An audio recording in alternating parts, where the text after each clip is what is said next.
How's she going? Mike here. Welcome back to Grampie's Workshop. Boys, oh boys, I love it when you drop in the shop. Thanks a lot. The last episode of Insulating Grampie's Workshop, I cleaned out that corner over there and I piled all the junk from that corner on this side of the shop.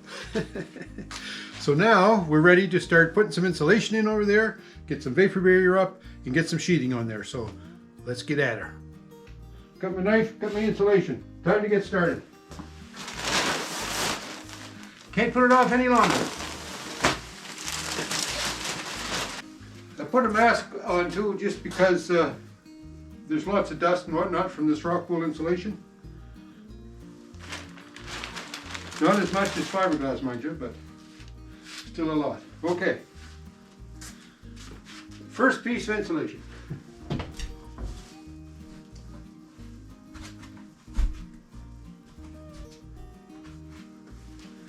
I have to take my glasses off because they steam up with the mask on.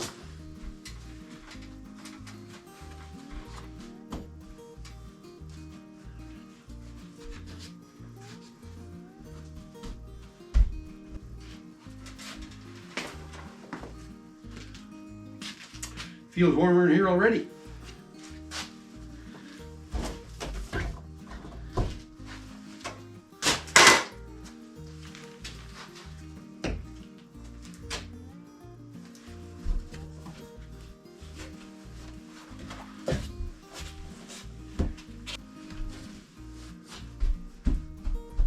Because my cavities are made with 8-foot studs, these bats, 47 inches long, so they don't fully fill the whole bat, the whole cavity. So I'm going to try and make them tight at the bottom, leave a little space at the top if that's where the space has to be.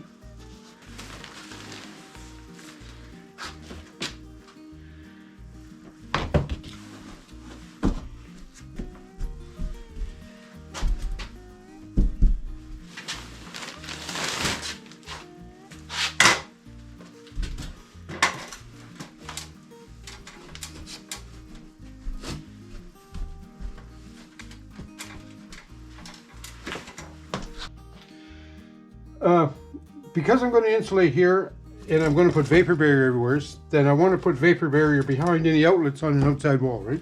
You can go to your hardware store, electrical supply store, and you can buy already pre-formed plastic pockets that you can staple on the wall and set your outlet in it. I don't have any of those, so I'm going to make my own. I just have a piece of vapor barrier here. I cut a pretty big square and then I cut a notch at the top. Well, it's not actually a notch, it's just a slice at the top, slice at the bottom. And my plan is to put this in here, something like so. All right, and the idea of that little slice at the top is to come around the wire at the top and around the wire at the bottom.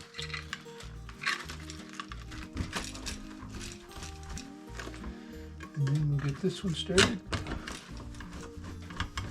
And then I'm going to cheat and use my drill.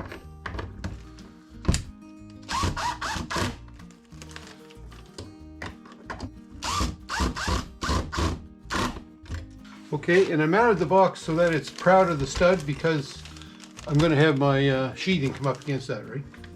Okay, now that that's in place, I can put the outlet back in. Okay, that's enough to hold the outlet.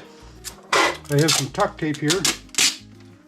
So now this slice that I have up here, I'm going to just fold the vapor barrier around that and tape it.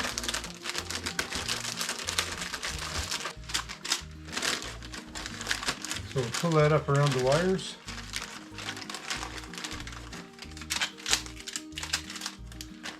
And put some tuck tape on it. Alright, one other piece up here, how to do this. And that's kind of halfway tight around that wire, halfway tight around that wire. And then when I put the insulation around now, I can just pull that out. I mean, when I put my vapor barrier around, I'll pull that out and then set that back on top of the vapor barrier and tape it all down. So if you're ever stuck and you don't have any of those plastic boots, you certainly can make your own vapor barrier draft stopper thingies. So I changed my idea again about the electrical, I set this all up yesterday, and I bring this wire out the side here because I was going to wire the bench direct. I decided instead of wiring the bench direct, I'm going to put an outlet on here, and then I can plug the bench into it. I thought that might be more flexible in case I ever wanted to move the bench sometime, right? So what I want to do then is come across here. I'm going to put my outlets here about 2 feet off the floor.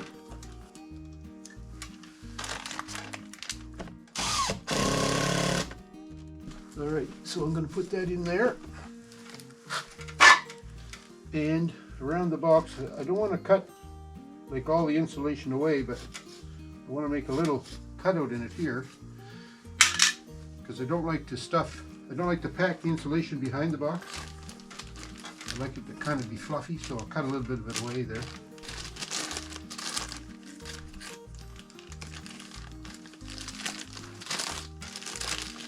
Now I've got another plug over on the other side here of the bench on the left hand side, so I'm going to wire that one up. Got a little bit more insulation to do on this side, just around this window here, and I'm going to put a stud in that window because I'm not going to put a window in there. Vapor barrier is never easy and fun to put up, or I never found it ever was. But we're going to try it, and I'm going to start in this corner on the left, and I'm going to bring it around the corner to the first stud, and then wrap it and see how far I go.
I took some time when I was cutting that day to make sure I cut it as square as I could. It's hard to cut vapor barrier square, I find, but that worked out all right. Well, I'm moving along here, making some progress, I guess, slow progress. I've got the vapor barrier all up, and it's all taped. I think it's all taped. I hope it's all up, because I'm going to start putting sheathing up here in a minute. I'm going to put the sheeting up horizontally, and I'm going to put a full sheet up here to start with in the corner. So what I'm going to do, I tried to get set up here to single hand this. So what I did was I put a couple ledger boards on the wall here. My idea is I'm going to lift the sheet up, set it against the wall. Once it's against the wall, I can flip these little toggles up here, and that'll keep the bottom from slipping out and falling down. In order to keep it from falling out at the top, and coming down on top of me, up here at the ceiling, if you can see, I've installed a couple of just pieces of 1x4. So my plan there is I'm going to lift the sheet up against the wall behind those pieces, so that'll keep that against the wall, and then set it on these ledgers. Like I say, flip those up, and that'll hold it on the wall by itself. There's no need for me to hold it anymore. And then I'll go to work with, I'm going to put it up with 1¼ inch screws. I get here somewhere, yeah. 1¼ inch screws. So I'll just screw that to the wall. Enough about that. The first sheet that goes up, when I built these walls, I started measuring 16-inch centers, but I started from the far side. So consequently, from this inside corner to the middle of this stud here is not 8 feet exactly, it's 95¼ inches. So I have to cut a little off the end of my first sheet that I put up. The smooth side I'm going to put out because I expect to paint this at some point in time. So I want to put the smooth side out. So I'm going to cut this side, so when I take the sheet, I'll put it up here. The cut edge that I'm going to make will go in this corner. And hopefully, you know, having it in the corner won't be so critical if it's not cut real straight, because I won't be matching another piece to it like I will be here. The other thing too is I also have to make an outlet cut for a cutout, for an outlet up here in the corner. So before I can measure to lay that one out, because I'll be measuring from this edge, I have to cut the edge and then measure and make the cutout for the outlet box. Okay, let's go.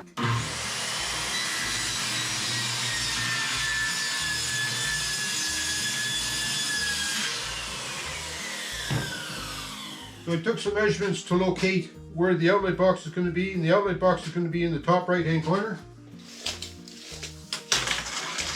Okay, so what I've done is I've measured from the cut edge 76 7/8 of an inch over and then down 10 1/8. So that's where I'm going to cut my outlet box.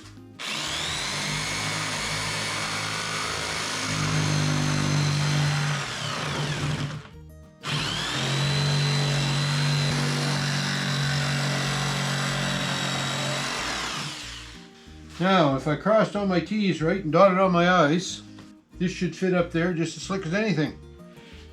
All right. This is where we separate the men from the boys.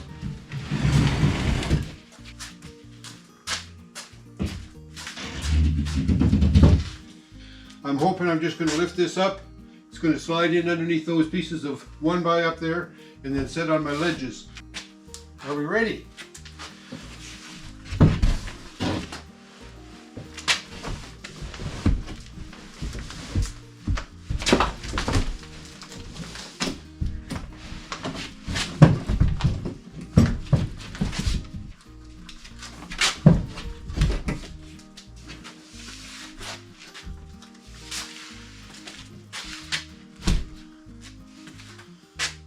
Well, you know what? The outlet hole lined up. Hey, that's pretty good.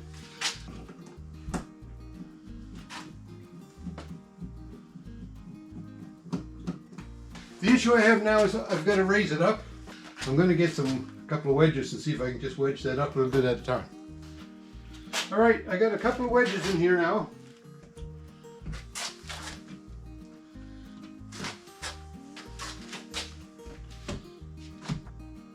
It's got to go up a little bit on that corner, so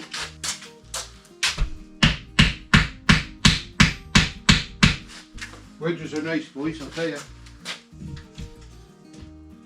That doesn't look too bad. Okay, I think that's as good as I'm going to get it.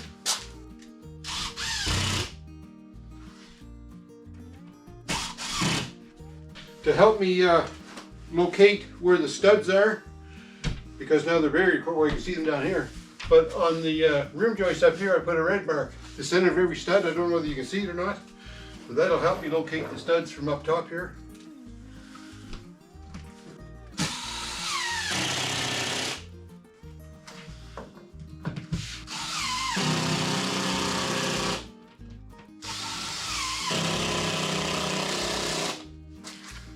First sheet up, eh? Not bad. Won't be long now, eh? Be sweating in here.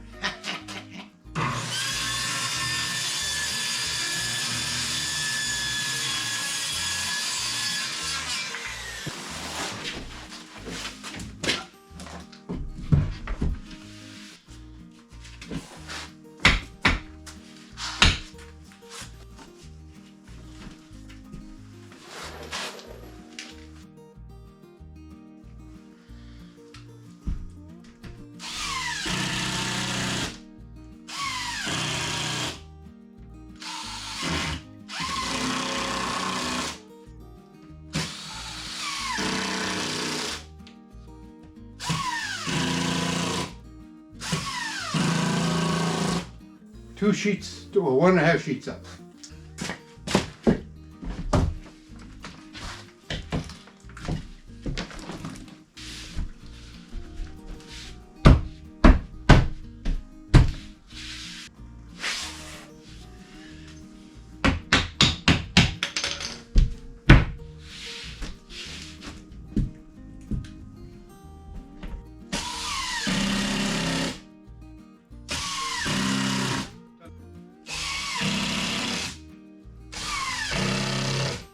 Alright, so that's that sheet up. Now, the next one's going to be an 8-foot sheet, but I have 2 outlets to cut in it. So we're going to have to be careful with our measurements there, eh?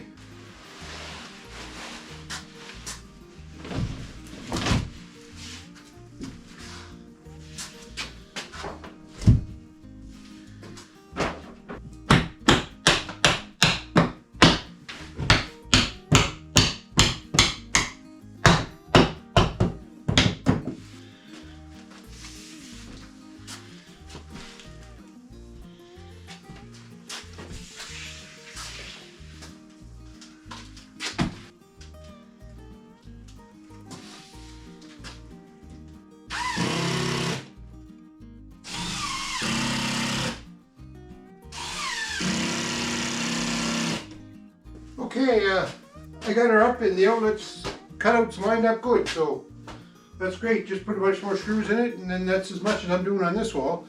Then we'll move over and start doing this west wall here.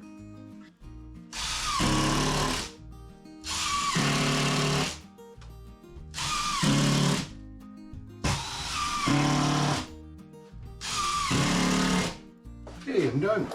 Put this back in.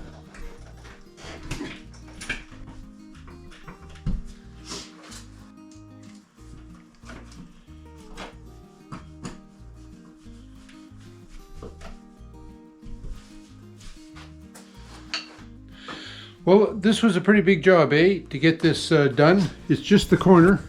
It's insulated now with R14, and it's all sheathed in. I'd like to build my bench now and start, sorting things out. But you know what? I think before I build my bench, what I'm going to do is, I'm getting crazy now, I might just paint this. Why not? It's a good chance, especially since it's all clear. It'll never be clear like that again, I bet you. That's the a quarter of the shop insulated and sheathed. Well, I got the shop about a quarter insulated now, but you see, still pretty cold here in the shop. But it's about only 3/4 as cold as it used to be. Anyways, I'm glad to get this job done. It was a big job because I had to tear the whole shop apart. The shop is just a total wreck from one end to the other now. But as far as insulating the shop goes here, that part is done. Now the next part is, am I going to paint the wall before I put it back together, and then start building the workbench over there. So I hope you tune in for those parts, those episodes, and I hope you're enjoying this series on insulating my shop. I am, because it's been a long time coming. I'm looking forward to getting it done. Thanks a lot for watching, folks. Sure hope you're having a great week wherever you are, and we'll talk to you.